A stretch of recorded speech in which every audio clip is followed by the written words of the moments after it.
สวัสดีครับนักเรียนยินดีต้อนรับนักเรียนทุกคนเข้าสู่การเฉลยแพท2พาร์ทเคมีปี61ครับกับครูแคร์ฝากนักเรียนติดตามช่อง YouTube ของครูหน่อยนะครับตามที่อยู่ข้างล่างนี้เลยเข้า YouTube และเซิร์ชคำว่าเคมแคร์หรือผ่านทางแฟนเพจ Facebook เคมแคร์เพราะเคมีคือทุกสิ่งและนักเรียนจะเจอคำตอบครับสำหรับวันนี้เรามาเฉลยข้อสอบแพท2ข้อที่24กันเลยครับมาดูกันเลยโอเค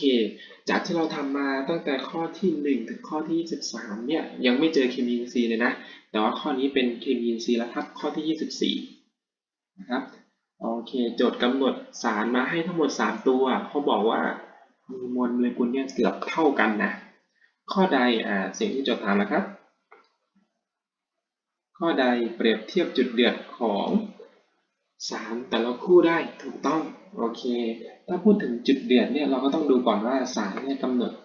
ให้อะไรมาบ้างนะโจทย์ก็มีอยู่3ตัวนะครับมี3ตัวมี CH3 CH2 13 CH3 ไม่ต้องไปตกใจตัวเลขข้างบนนะครับมันคือไอโซโทปนะที่เป็น13ตรงนี้ตัวแรกที่เขาให้มานี่เป็นสารประกอบจำพวกแอลเคนก็คือโพรเพนนะเมทเอสโพรเพนนะครับสารตัวที่2ครับ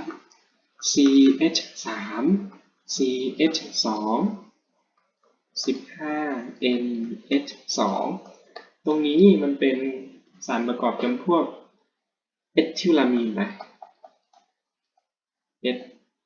ทิลามีนและสารประกอบตัวที่3นะครับเป็น CH3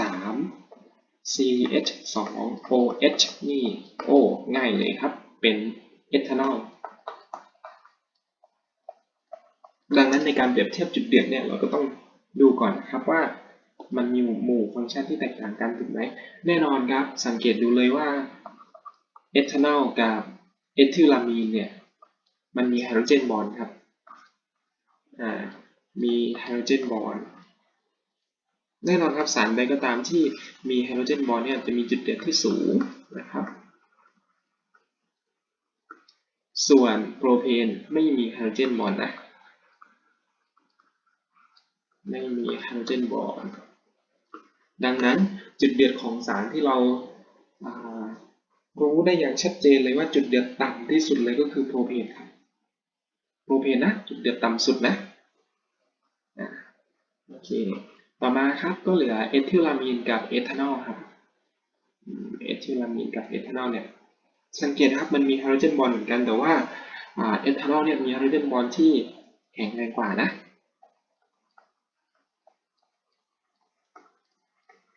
ดังนั้นจุดเดือดสูงสุดนะครับก็เป็นเอทานอลครับเราสามารถเรียงลำดับได้ดังนี้ครับจุดเดือดสูงสุดนะจะเป็นเอทานอลมากกว่าเอทิลามีน